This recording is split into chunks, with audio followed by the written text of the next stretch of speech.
नमस्कार। आकाशवाणी जयपुर अजमेर से सांध्यकालीन प्रादेशिक समाचारों में आपका स्वागत है।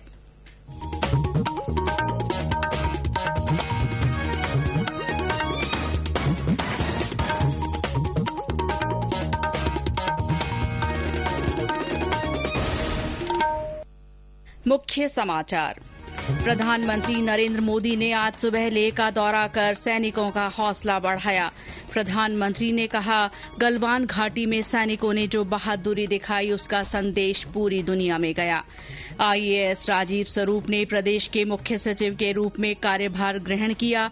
कहा, स्थितियां सामान्य करना सरकार की प्राथमिकता। नए शिक्षा सत्र से आरटीई के तहत प्री प्राइमरी कक्षाओं में नहीं होंगे प्रवेश। प्रदेश में 15,000 से ज्यादा लोग कोरोना संक्रमण से मुक्त हुए। जिलों में जागरूकता अभियान के तहत हुए विभिन्न कार्यक्रम।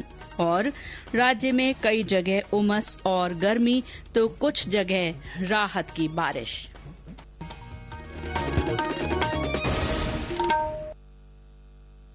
समाचारों के साथ मैं शीला चावला और अब समाचार विस्तार से। प्रधानमंत्री नरेंद्र मोदी ने आज लेह में सेना, वायुसेना और आईटीबीपी के जवानों को संबोधित किया। उन्होंने कहा कि सैनिकों का बलिदान और साहस अतुल्य है और देश को सशक्त बनाने के लिए महत्वपूर्ण है। प्रधानमंत्री ने एक बार फिर गलवान घाटी में बहादुर शहीदों को श्रद्धांजलि दी। उन्होंने कहा कि सैनिकों का साहस उस चोटी से भी ऊंचा है जिसके वे प्रहरी हैं। प्रधानमंत्री ने सेना के जवानों को संबोधित करते हुए कहा कि भारतीय सैनिकों की बहादुरी का कोई मुकाबला नहीं है।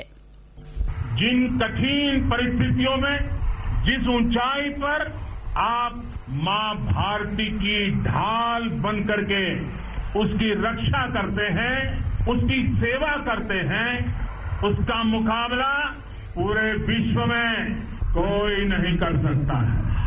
आपका साहस उस ऊंचाई से भी ऊंचा है जहां आप तैनात हैं। आपका निश्चय उस घाटी से भी सख्त है जिसको रोज आप अपने कदमों से नापते हैं।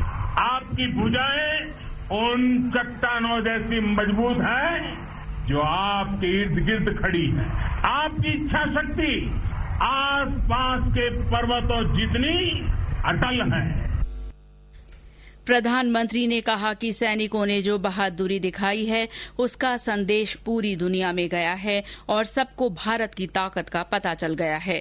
श्री मोदी ने कहा कि सेना की 14वीं कोर की बहादुरी की चर्चा हर कहीं होगी और उनकी बहादुरी और बलिदान की गाथाएं देश के घर घर में गूंजेंगी। प्रधानमंत्री ने कहा कि वे भारत माता और सेना के वीर सपूतों की माता दोनों का सम्मान करते हैं।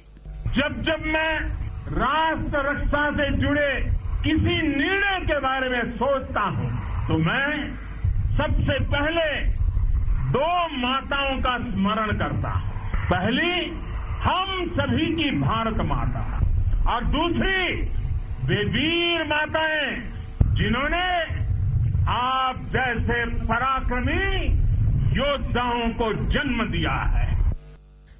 इससे पहले प्रधानमंत्री आज सुबह अचानक लेह पहुंचे। इस दौरे में उनके साथ सीडीएस जनरल बिपिन रावत और सेनाध्यक्ष मनोज मुकुंद नरवणे भी थे। चीन के साथ तनाव के बीच निमू में अग्रिम चौकी पर मौजूद वरिष्ठ अधिकारियों ने प्रधानमंत्री को मौजूदा स्थिति की जानकारी दी। करीब 11,000 फुट की ऊंचाई पर स्थित निमू सबसे दुर्गम क्षेत्रों में शामिल है। ये क्षेत्र जंस्कार रेंज से घिरा है और सिंधु नदी के तट पर है। राज्य में कल देर रात भारतीय प्रशासनिक सेवा के अधिकारियों के फेरबदल के बाद आज सचिवालय में खासी गहमागहमी रही। कई अधिकारियों ने अपना नया कार्यभार ग्रहण भी कर लिया। आज सुबह राजीव स्वरूप ने नए मुख्य सचिव के रूप में अपना कार्यभार ग्रहण किया। इसके बाद मीडिया से बातचीत में श्री स्वरूप ने कहा कि कोरोना के कारण पिछले 4 माह में सभी गतिविधियां प्रभावित हुई हैं। हालातों को सामान्य बनाना सरकार की पहली प्राथमिकता है। पदभार ग्रहण करने के बाद प्रशासन और पुलिस के कई उच्चाधिकारियों ने श्री स्वरूप से मिलकर उन्हें बधाई दी।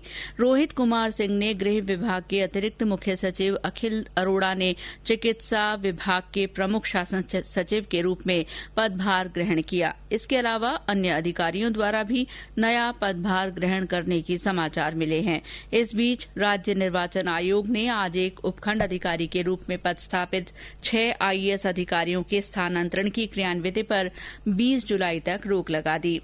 गौरतलब है कि राज्य सरकार ने कल देर रात एक आदेश जारी कर 103 आईएएस अधिकारियों को स्थानांतरित किया है। सड़क परिवहन और राजमार्ग मंत्रालय पर्यटक वाहन ऑपरेटरों को अखिल भारतीय पर्यटक अनुमति या परमिट ऑनलाइन माध्यम से देने पर विचार कर रहा है। मंत्रालय ने प्रस्तावित मसौदा नियमों के लिए लोगों और हितधारकों से सुझाव आमंत्रित किए हैं। ये नियम अखिल भारतीय पर्यटक वाहन अधिकार और परमिट नियम 2020 के नाम से 1 जुलाई को प्रकाशित किए गए हैं। सरकार ने जीएसटी करदाताओं को बड़ी राहत देते हुए फॉर्म जीएसटीआर 3B के लिए विलंब शुल्क अधिकतम 500 रुपये रखने का फैसला किया है। ये जुलाई 2017 से जुलाई 2020 तक की कर अवधि के लिए इस साल 30 सितंबर तक रिटर्न फाइल करने वालों पर लागू होगा।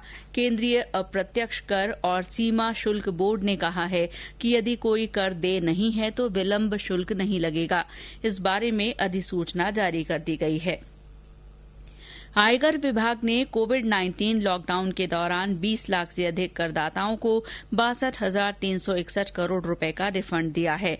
केंद्रीय प्रत्यक्ष कर बोर्ड ने कहा है कि उसने 8 अप्रैल से 30 जून तक प्रति मिनट कर रिफंड के 76 मामले निपटाए हैं। बोर्ड ने कहा है कि इस अवधि के दौरान 19,07,000 से ज्यादा मामलों में 23,453 करोड़ रुपए की राशि रिफंड की गई है। इसके अलावा कॉर्पोरेट कर रिफंड के रूप में 1,36,000 से अधिक करदाताओं को 38,908 करोड़ रुपए से अधिक की राशि दी गई है। रिफंड की राशि सीधे करदाताओं के खाते में डाली गई है। ये समाचार आकाशवाणी जयपुर अजमेर से प्रसारित किए जा रहे हैं। समाचारों का ये बुलेटिन हमारे Facebook page all India radio news Jaipur और यूट्यूब पर राजस्थान AIR न्यूज चैनल पर उपलब्ध है। प्रदेश में कोरोना संक्रमित 18,785 मरीजों में से 15,043 इलाज के बाद स्वस्थ हो चुके हैं। इनमें से 14,730 लोगों को अस्पतालों से छुट्टी मिल गई है। स्वास्थ्य विभाग के अनुसार राज्य में कोरोना संक्रमित मरीजों के ठीक होने की दर 80% से ज्यादा हो गई है। प्रदेश में आज 123 नए संक्रमित मामले सामने आए हैं। इनमें सबसे ज्यादा 23 रोगी सीकर के हैं। इसके अलावा जयपुर में 21, कोटा में 20, दौसा में 17, उदयपुर में 9, बीकानेर में 8, हनुमानगढ़ और राजसमंद में 6-6, अजमेर में 4, बाड़मेर और झुंझुनू में 2-2 और अलवर, भीलवाड़ा, नागौर, सवाईमाधोपुर और टोंक में 1-1 व्यक्ति में कोविड-19 की पुष्टि हुई है। राज्य में 5 और संक्रमितों की मौत होने के साथ ही इनकी संख्या 435 हो गई है। इस बीच जोधपुर से हमारे संवाददाता ने बताया कि संभाग के बाड़मेर को आज शाम 7 बजे से जीरो मोबिलिटी क्षेत्र घोषित किया जा रहा है। इस दौरान शहर में आवश्यक सेवाओं को प्रतिबंधों से छूट दी गई है। देश में अब तक 3,79,892 कोविड रोगी उपचार के बाद स्वस्थ हो चुके हैं। पिछले 24 घंटे में इस वायरस के संक्रमण से 20,032 रोगी ठीक हुए हैं। स्वस्थ होने की दर लगभग 60.72% हो गई है। पिछले 24 घंटों के दौरान देश में 20,903 लोगों में संक्रमण की पुष्टि हुई है। इसके बाद देश में कोविड मरीजों की कुल संख्या 6,25,544 हो गई है। कैबिनेट सचिव राजीव गौबा ने आज देश के सभी राज्यों के मुख्य सचिवों से कोरोना वायरस के कारण जनस्वास्थ्य पर होने वाले प्रभाव को लेकर विस्तार से चर्चा की। कैबिनेट सचिव ने राज्यवार कोविड-19 की स्थिति की समीक्षा की। उन्होंने कोरोना के प्रसार को रोकने के लिए समुचित कार्रवाई सुनिश्चित करने के निर्देश दिए। केंद्र सरकार कोविड-19 की स्थिति से प्रभावी ढंग से निपटने के लिए राज्यों और केंद्र शासित प्रदेशों को लगातार चिकित्सा सहायता उपलब्ध करा रही है। स्वास्थ्य और परिवार कल्याण मंत्रालय के अधिकारी ने बताया कि विभिन्न राज्यों, केंद्र शासित प्रदेशों और केंद्रीय संस्थानों को 11,300 स्वदेशी वेंटिलेटर भेजे गए हैं। केंद्र ने पिछले 3 महीनों में राज्यों और केंद्र शासित प्रदेशों को 2 करोड़ से ज्यादा N95 मास्क और 1 करोड़ 18 लाख PPE किट निःशुल्क उपलब्ध करवाए हैं। प्रदेश में कोरोना के प्रति लोगों को जागरूक करने के लिए चलाए जा रहे अभियान के तहत विभिन्न जिलों में कई गतिविधियां संचालित की जा रही हैं। इसके तहत प्रतापगढ़ जिले में रंगोली बनाकर लोगों को कोरोना से बचाव का संदेश दिया गया। उदयपुर से हमारे संवाददाता ने बताया कि जिला मुख्यालय पर कोरोना जागरूकता प्रदर्शनी का आयोजन किया जा रहा है। सवाई माधोपुर में पुलिस द्वारा जागरूकता पैदल मार्च निकाला गया। जिला कलेक्टर नन्नूमल पहाड़िया और पुलिस अधीक्षक सुधीर चौधरी ने हरी झंडी दिखाकर मार्च को रवाना किया। जिला कलेक्टर ने बताया कि आमजन को इस बीमारी के प्रति जागरूक करने के लिए जिला प्रशासन हर संभव प्रयास कर रहा है।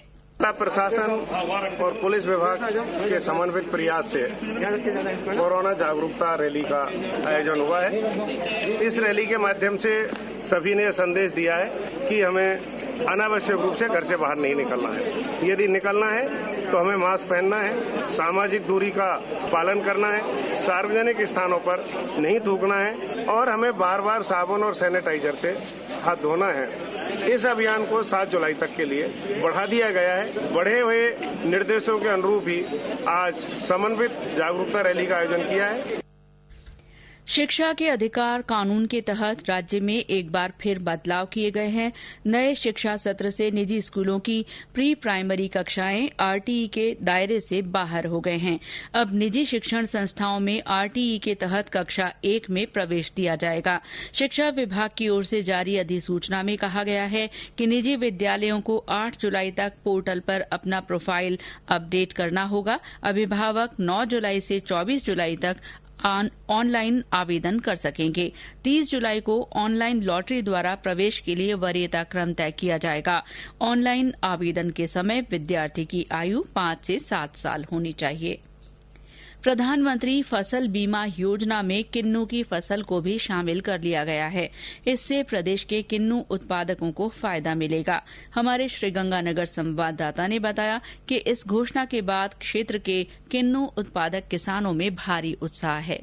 प्रधानमंत्री फसल बीमा योजना में पहली बार किन्नू की फसल को शामिल किया गया है। इससे श्रीगंगानगर हनुमानगढ़ इलाके में 13,000 हेक्टेयर में किन्नू उत्पादन करने वाले 6500 किसान सीधे लाभान्वित होंगे। बीमा अनिवार्यता में भी शिथिलता प्रदान की गई है। इसके तहत जो काश्तकार बीमा नहीं करवाना चाहते उन्हें 8 जुलाई तक इस संबंध में बैंक में घोषणा पत्र देना होगा। ऐसा नहीं होने पर 15 जुलाई के बाद बैंक द्वारा स्वतः ही उनकी फसल का बीमा कर किस्त काट ली जाएगी। जिले में वर्ष 2020 के लिए खरीफ की बाजरा, कपास, मूंगफली, ग्वार, मोठ, मूंग, धान व तिल तथा रबी 2020-21 की गेहूं, चना, जौ, सरसों व तारामीरा की फसल को बीमा के लिए अधिसूचित किया गया है। जितेंद्र शर्मा, आकाशवाणी संवाददाता, गंगानगर।